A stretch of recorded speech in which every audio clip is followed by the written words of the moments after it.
والذین اتخذوا مسجدا ضرارا وکفرا وتفریقا بین المؤمنین وارصادا لمن حارب اللہ ورسولہ من قبل، اور وہ لوگ کہ جنہوں نے ایک مسجد بنائی ہے ضرار کے طور پر، ضدم ضدہ، ضرر سے ضرار باب مفعلہ ہے، وکفرا اور کفر کے لیے، وتفریقا بین المؤمنین اور اہل ایمان میں تفریق پیدا کرنے کے لیے، وارصادا لمن حارب اللہ ورسولہ اور ان لوگوں کو گھات فراہم کرنے کے لیے، جائے پناہ دینے کے لیے کہ جو اللہ اور اس کے رسول سے جنگ کر رہے ہوں، من قبل جو کہ اس سے پہلے سے اللہ اور اس کے رسول سے جنگ کر رہے تھے۔ یہ مسجد ضرار بنائی تھی منافقین نے مدینہ کے اندر، اور مسجد قباء کے قریب کے علاقے ہی میں تھی یہ، اور یہ اصل میں اس کے پیچھے ایک شخص تھا ابو عامر راہب، خزرج کا یہ شخص تھا، اور یہ شخص بھی ویسے بڑا عالم شخص تھا، اور یہ عیسائی ہو گیا تھا اور راہب ہو گیا تھا، جیسے کہ ورقہ ابن نوفل تھے، وہ قرشی تھے، لیکن وہ بھی ان کی طبیعت سلیم تھی، عقل سلیم اور فطرت سلیمہ کی روشنی میں انہوں نے بھی اس وقت پھر بت پرستی چھوڑ کر اور عیسائیت اختیار کر لی تھی۔ کان یکتب التوراۃ بالعبرانیہ، اور اتنے بڑے عالم تھے کہ تورات عبرانی زبان میں لکھا کرتے تھے۔ تو اس حوالے سے اسی طرح کی ایک پیرلل شخصیت یہ ہے، ابو عامر خزرج کے تھے یہ، لیکن یہ شخص جو ہے راہب بنا، لیکن اس کو معاملہ برعکس ہوا۔ ورقہ ابن نوفل نے تو حضور کی تصدیق کی جب حضرت خدیجہ رضی اللہ تعالی عنہا لے کر گئی ہیں حضور کو، ان کا کہ یہ وہی ناموس ہے جو موسیٰ اور عیسیٰ پر آیا تھا، اور اللہ کرے کہ میں اس وقت تک زندہ رہوں جب کہ آپ کی قوم آپ کو یہاں سے نکال دے گی۔ تو حضور حیران ہوئے، اب مخرجیہم، کیا یہ لوگ مجھے یہاں سے نکال دیں گے؟ تو ان کا کہ ہاں یہ معاملہ ایسا ہی ہے، جس کے ساتھ بھی ہوا ہے پھر اس کی قوم نے اس کے ساتھ دشمنی کی ہے۔ تو برعکس رویہ یہ تھا اس کا، ابو عامر خزرجی کا، کہ یہ جو ہے حضور کا شدید ترین دشمن ہو گیا۔ بدر کی شکست جب ہو گئی کفار کو، تو پھر یہ مکے ہی میں جا کر آباد ہو گیا، اور وہاں یہ سازش کرتا رہا، اور جو فوج جو ابو سفیان لے کر آئے احد میں، اس کے پیچھے بھی اس کی سازش کار فرما تھی، اور احد میں ساتھ آیا مشرکین کے، اور وہاں آ کر اس نے مسلمانوں کے جب لشکر آمنے سامنے ہوئے تھے دامن احد میں، تو اس نے باہر نکل کر تقریر کی تھی انصار مدینہ پر، جو بھی اثرات اس کے تھے، قدیم کے نیک آدمی تھا، عالم آدمی تھا، زاہد آدمی تھا، راہب تھا، تو اس حوالے سے اس نے چاہا تھا کہ انصار کو برگشتہ کریں محمد رسول اللہ صلی اللہ علیہ وسلم سے کہ وہ علیحدہ ہو جائیں، لیکن اس کی کوئی چال چلی نہیں تھی، کامیاب نہیں ہو پائی تھی۔ پھر یہ کہ اس کے بعد جب حنین کی بھی جنگ ہو چکی، اور پھر تھک ہار کر جب اسے معلومہ جزیرہ نماء عرب میں تو میرے لیے کوئی جگہ نہیں ہے، تو پھر وہ شام چلا گیا تھا۔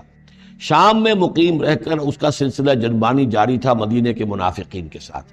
اور وہاں سے اس نے انہیں حکم دیا کہ ایک مسجد بناؤ، ہو ذرا مدینے سے باہر، تاکہ جو بھی ہمارے سازشی عناصر ہیں وہ وہاں جمع ہو سکیں۔ یہ آپ کہیں گے مسجد ہے، یہ تو ہم مسجد میں نماز پڑھنے کے لیے جمع ہوتے ہیں، اور چونکہ مدینے سے ذرا باہر ہوگی لہذا اس کی خبریں بھی عام طور پر لوگوں کو نہیں ملیں گی، باہر سے کوئی پیغام مجھے بھیجنا ہوگا میں وہاں پہنچا دوں گا۔ تو نام اس کا مسجد رکھا گیا، اصل میں وہ فتنے کا ایک مرکز تھا جو تعبیر کیا گیا۔ تو والذین اتخذوا مسجدا ضرارا وکفرا وتفریقا بین المؤمنین وارصادا لمن حارب اللہ ورسولہ، یہ تھے مقاصد اس مسجد کی تعمیر کے۔ مسجد نما عمارت جو انہوں نے بنائی تھی کہ وہ اصل میں مسلمانوں کو نقصان پہنچانے کے لیے، کفر کی تقویت کے لیے، اہل ایمان میں تفریق پیدا کرنے کے لیے، اور جو بھی اللہ اور اس کے رسول کے دشمن ہیں ان کو ایک جائے پناہ اور ان کے لیے ایک گھات کی جگہ کہ وہ وہاں جا کر آ کر بیٹھے، کہ مسافر ہیں، مسجد کے اندر ٹھہرے ہوئے ہیں، ان کے اوپر کوئی جو ہے کوئی تعارض ان سے نہ کرے۔ وَلَيَحْلِفُنَّ إِنْ أَرَدْنَا إِلَّا الْحُسْنَى، اور عن قریب وہ قسمیں کھا کھا کر کہیں گے کہ نہیں حضور، ہماری کوئی بری نیت نہیں تھی، کوئی ارادہ نہیں تھا، بلکہ یہ کہ ہم نے تو نیکی کا ارادہ کیا تھا۔ اصل میں دوسری مسجد ہم سے دور پڑتی تھی، کچھ جماعت میں ہماری کچھ نمازیں رہ جاتی تھی جماعت سے، ہم نے کہا کہ ہم ایک مسجد اور بنا لیں تاکہ ہماری تمام جو نمازیں ہیں باجماعت ادا ہو جائیں۔ واللہ یشہد انہم لکاذبون، اللہ گواہی دیتا ہے کہ یہ جھوٹے ہیں۔ لا تقم فیہ، انہوں نے آ کے حضور سے درخواست کی، ایک دفعہ حضور آپ تشریف لے چلیے، آپ کے آنے سے وہاں بڑی برکت ہو جائے گی، تو آپ مسجد جو ہے ہماری اس کو بھی یہ سعادت نصیب ہو جائے کہ آپ قدم رنجاں فرمائیں وہاں، لیکن اللہ تعالیٰ نے بر وقت روک دیا۔ لا تقم فیہ ابدا، اے نبی آپ اس مسجد میں کبھی کھڑے نہ ہوں۔ لمسجد اسس علی التقوی من اول یوم، یقیناً وہ مسجد جو پہلے دن ہی سے تقوی پر تعمیر کی گئی، مسجد قباء قریبی تھی، اور یہ وہ مسجد ہے کہ جو سب سے پہلے تعمیر ہوئی ہے، اور اس کی بنیاد تقوی پر تھی۔ حضور جب ہجرت کا سفر اختیار کر کے آئے تھے مدینے پہنچے تو وہاں پہلا پڑاؤ تھا، مدینے سے 3 میل باہر، اس پڑاؤ کی جگہ پر یہ وہ مسجد قباء ہے۔ تو مسجد اسس علی التقوی من اول یوم، پہلے دن سے جو مسجد جو ہے تقوی پر جس کی بنیاد رکھی گئی، احق ان تقوم فیہ، وہ زیادہ حقدار ہے، مستحق ہے اس کی کہ آپ اس میں کھڑے ہوں، اس میں نماز پڑھیں۔ فیہ رجال یحبون ان یتطہروا، اس میں وہ لوگ ہیں کہ جن کو بڑی پسند ہے یہ بات کہ وہ بہت پاک رہیں، بہت پاک رہیں۔ واللہ یحب المطہرین، اور اللہ تعالیٰ کو ایسے لوگ بہت پسند ہیں کہ جو بہت زیادہ پاکی کو پسند کرتے ہیں۔ ان سے پوچھا گیا پھر مسجد قباء والے مسلمانوں سے کہ آپ لوگوں کی وہ کون سا وصف ہے آپ کا جس کی وجہ سے اللہ تعالیٰ نے اتنی مدح فرمائی ہے کہ یہ بڑے متطہرین ہیں، مطہرین، اور اللہ ان کو پسند کرتا ہے؟ تو انہوں نے فرمایا کہ ہم قضاء حاجت کے بعد ڈھیلے بھی استعمال کرتے ہیں اور پھر پانی سے بھی طہارت کرتے ہیں۔ تو یہ دونوں طریقے سے وہ اپنا استنجا جو ہے وہ پوری طریقے سے کرتے تھے، اسی کو سمجھا گیا ہے کہ اللہ تعالیٰ نے اس کی تعریف فرمائی ہے۔ فیہ رجال یحبون ان یتطہروا واللہ یحب المطہرین افمن اسس بنیانہ علی تقوی من اللہ ورضوان، تو کیا بھلا وہ کہ جس نے اپنی بنیاد رکھی ہو اپنی عمارت کی تقوی پر اللہ کی طرف سے اور اس کی رضا پر، وہ بہتر ہے، ام من اسس بنیانہ، یا وہ کہ جس نے اپنی تعبیر کی بنیاد رکھی ہے علی شفا جرف ہار، ایک ایسی کھائی کے کنارے پر جس کا کنارہ گرا چاہتا ہے، فنہارا بہی فی نار جہنم، تو پھر وہ اس کو لے کر گر گیا نار جہنم میں۔ یعنی یہ کہ انسان تعبیر کرتا ہے تو کوئی جگہ دیکھتا ہے، فرض کیجئے کوئی ایسی جگہ ہے کہ نیچے سے کھوکھلی ہے،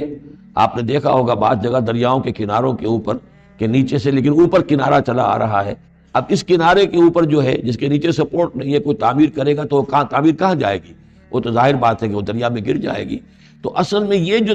تدبیریں ہوتی ہیں منافقین کی، ان کی مثال ایسے ہے کہ جہنم کے کنارے کے اوپر یہ خشکی ہے، اس کا کنارہ باہر نکلا ہوا ہے، اس پر ہی اپنی تعمیر کر رہے ہیں، ظاہر بات ہے کہ وہ کنارہ بھی ڈھہ جائے گا اور ان کو اور ان کی تعمیر کو لے کر جہنم میں جا گرے گا۔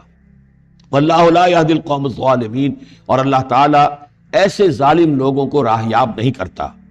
لا یزال بنیانہم الذی بنوا ریبۃ فی قلوبہم، یہ عمارت جو انہوں نے بنائی ہے، یعنی یہ جو بھی منافقت کی عمارت انہوں نے تعمیر کی ہے اور تانا بانا بنا ہے، یہ عمارت جو انہوں نے بنائی ہے اب رہے گی ان کے دلوں میں، شکوک و شبہات پیدا کیے رکھے گی، الا ان تقطع قلوبہم، الا یہ کہ ان کے دل کے ٹکڑے کر دیے جائیں۔ اس کو یوں سمجھیے کہ اگر فرض کیجئے کسی کے جسم میں کینسر بہت پھیل گیا ہو تو ظاہر بات ہے آپریشن نہیں ہو سکتا، کیا کریں گے آپ؟ پورے جسم کے ٹکڑے کر دیں گے؟ وہ تو اس ٹیشو میں بھی ہے، اس ٹیشو میں بھی ہے، اس ٹیشو میں بھی ہے، وہاں بھی پہنچ گیا، یہاں بھی پہنچ گیا ہے، اب ممکن نہیں۔